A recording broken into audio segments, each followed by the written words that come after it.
జై శ్రీరామ్, శ్రీరామభద్రాయ నమః. అందరికీ కూడా రాఖీ పౌర్ణమి శుభాశయా శుభాకాంక్షలు. గోరఖ్పూర్ అంటే గోరఖ్పూర్గా మారిన విధానంగా రాఖీ రక్ష అనేటువంటిది రాఖీగా మారింది.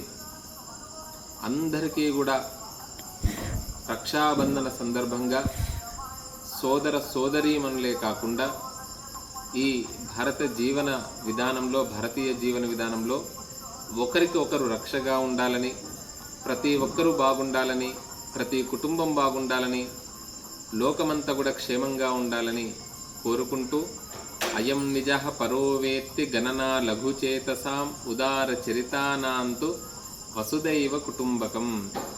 అంటే భారతీయ జీవన విధానంలో తాను ఒక్కడే బాగుండాలని కోరుకోరు, అందరూ కూడా క్షేమంగా ఉండాలి. వసుదైవ కుటుంబం అన్నది అంతా కూడా అలా ప్రతి ఒక్కరూ కూడా లోకాః సమస్తా సుఖినో భవంతు, సర్వే జనాః సుఖినో భవంతు అనేటువంటి జీవన విధానంతోనే జీవిస్తూ ఉంటారు. అలా ఈ రక్ష అనేటువంటిది అందరిలో మైత్రిని కలిగించి మైత్రీం భజతాం అఖిల హృజ్యైత్రీం అన్న విధానంగా అందరిలో స్నేహభావం కలిగించి ఒకరికొకరు రక్ష, ఒక కుటుంబానికి ఒక కుటుంబం రక్షగా ఉంటూ సమాజానికి, దేశానికి, లోకానికి అంతటికీ కూడా క్షేమం జరగాలని, లోకమంతా కూడా క్షేమంగా ఉండాలని ఈ రాఖీ పౌర్ణమి సందర్భంగా కోరుతూ రామభద్ర క్షేత్రం నుండి ఆ రామభద్రస్వామి అనుగ్రహం మనందరి మీద ఉండాలని, అదే విధానంగా హయగ్రీవ జయంతి మనకు విశేషంగా 33 శ్లోకాలు అంటే 33 కోట్ల దేవతలకు ప్రతీక.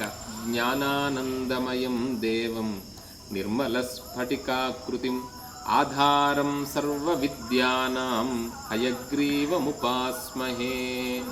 అలాంటి హయగ్రీవ స్తోత్రాన్ని అందరూ కూడా పఠనం చేయాలని, వైదిక మార్గంలో ఉండేటువంటి వారికి ఉపాకర్మ అంటే వేదాధ్యయనం ప్రారంభం. కలియుగంలో వేదములు అనంతమైనటువంటివి. వ్యాస భగవానుడు 4 వేదాలుగా విభజించాడు. కలియుగంలో మానవులు స్వశాఖనైనా అధ్యయనం చేయాలని, అలా విప్రోత్తముడు అంటే ఉపనయనమైన తర్వాత మొట్టమొదటగా ఉపాకర్మ అనేటువంటిది విశేషంగా ఈ కార్యక్రమాన్ని చేసుకొని వేదాధ్యయనం ప్రారంభం చేసేటువంటి వారు, మిగతా విద్యార్థులంతా కూడా ఈ ఉపాకర్మను చేసుకొని అలా పాఠం అనేటువంటిది మనకు జరుగుతూ ఉంటుంది. వేదాధ్యయనం అనేటువంటిది అలా వేదాధ్యయన యోగ్యత, స్వాధ్యాయ యోగ్యత కలిగించాలని ఆ భగవంతుని ప్రార్థిస్తూ వీరి ద్వారా లోకమంతా కూడా క్షేమంగా ఉండాలని మేము కోరుతూ, అందరికీ కూడా భక్తులందరికీ కూడా ప్రజలందరికీ కూడా క్షేమంగా ఉండాలని, భారతదేశమే కాకుండా ప్రపంచ దేశాలు కూడా క్షేమంగా ఉండాలని, అందరికీ కూడా సద్బుద్ధి, ఆచరణ, మంచి బుద్ధితోని మంచి ఆచరణతోని అందరూ కలిసిమెలిసిగా యుద్ధ వాతావరణం లేకుండా యుద్ధం త్యజత స్పర్ధాం త్యజత పరేష్వక్రమమాక్రమణం ఇలాంటి భావనలన్నీ కూడా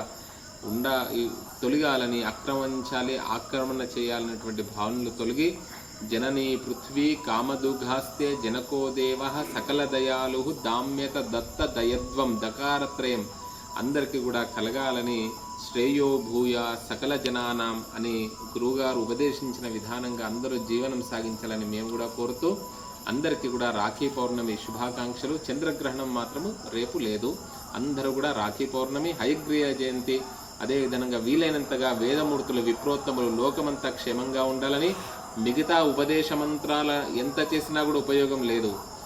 గాయత్రీ మంత్రం మహామంత్రం చేసి వేదాధ్యయనం చేస్తేనే ఫలితం. ప్రధానంగా సంధ్యావందనాది కర్మాచరణ నిత్యము కూడా త్రికాలం చేసేటువంటి యోగ్యత కలగాలని ఆ విధానంగా గాయత్రి అనుష్ఠానం చేసి స్వశాఖ అధ్యయనం అంటే వేదము, యజుర్వేదమైనటువంటి వారు యజుర్వేదాన్ని, ఋగ్వేదమైనటువంటి వారు ఋగ్వేదాన్ని స్వశాఖ అధ్యయనం పుస్తకంలో చూడకుండా అలా నిరంతరము కూడా అధ్యయనం చేసేటువంటి యోగ్యత కలిగించాలని ఆ గాయత్రీ మాతను కూడా ప్రార్థిస్తూ జై శ్రీరామ్.